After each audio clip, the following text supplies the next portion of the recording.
트럼프 대통령이 우세를 보이고는 있지만 방금 들으신 것처럼 확정된 건 아닙니다. 그럼에도 트럼프 대통령은 백악관에서 기자회견을 열고 사실상 승리 선언까지 했죠. 파티까지 열었을 정도로요. 워싱턴 연결에 혼돈 속으로 빠져드는 미 대선 상황 알아보겠습니다. 신원철 특파원, 두 명 다 자신의 승리를 공언한 상황인데 지지자들 간에는 어떻습니까? 충돌이 있었습니까 혹시?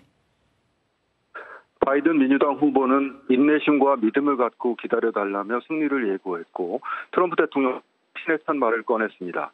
백악관에서 열린 트럼프 대통령의 생방송 회견은 사실상 승리 선언이었습니다. 승리했다는 말은 안 했지만 축하할 준비가 끝났다고 했습니다. 어젯밤 워싱턴의 블랙 라이브스 매터 광장 인근에서는 공화당과 민주당 지지자 사이에 야구 방망이까지 동원한 폭력 사태가 빚어졌지만 총격 사건 같은 심각한 충돌은 아직 없습니다. 표 방식이나 결과를 놓고 이 소송이 생길 수도 있다고 하더라고요. 그래서 당선인을 한동안 확정하지 못하는, 그러니까 이 당선인 공백 상태가 있을 수도 있다던데 가능성 있는 얘기입니까?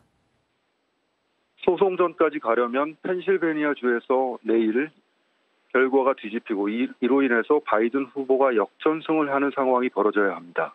아직 개표가 끝나지 않았습니다만 바이든 후보가 위스콘신주나 미시간주, 조지아주 가운데 한 곳을 일단 이겨놓아야 그럴 가능성도 생겨납니다.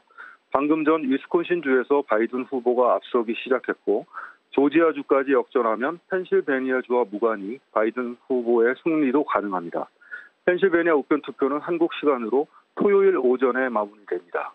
그때 다시 집계해도 트럼프 대통령이 이길 수 있습니다. 여러 가지 시나리오가 있기 때문에 아직 당선인 공백까지 예단할 수는 없습니다.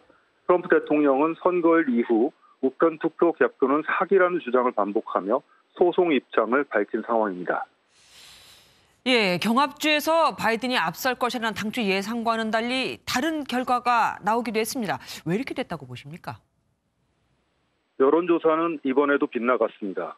방송사 출구조사에 따르면 선거 당일에 지지 후보를 결정했다는 부동층이 전체 응답자의 11%였습니다. 사전투표는 바이든 후보에게 유리했지만 현장 투표는 트럼프 대통령 쪽으로 쏠린 것으로 풀이됩니다. 민주당은 코로나19 팬데믹과 인종차별 문제 등에 기대면서 정권 탈환을 자신했었죠.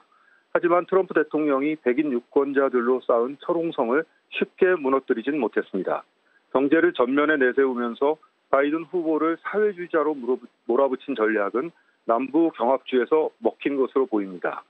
러스트벨트 일부 유권자들도 아메리카 퍼스트 정책의 수명을 연장해서 미국의 이익을 극대화하기를 원한 것으로 풀이됩니다만 바이든 후보의 재역전 가능성도 남아 있습니다.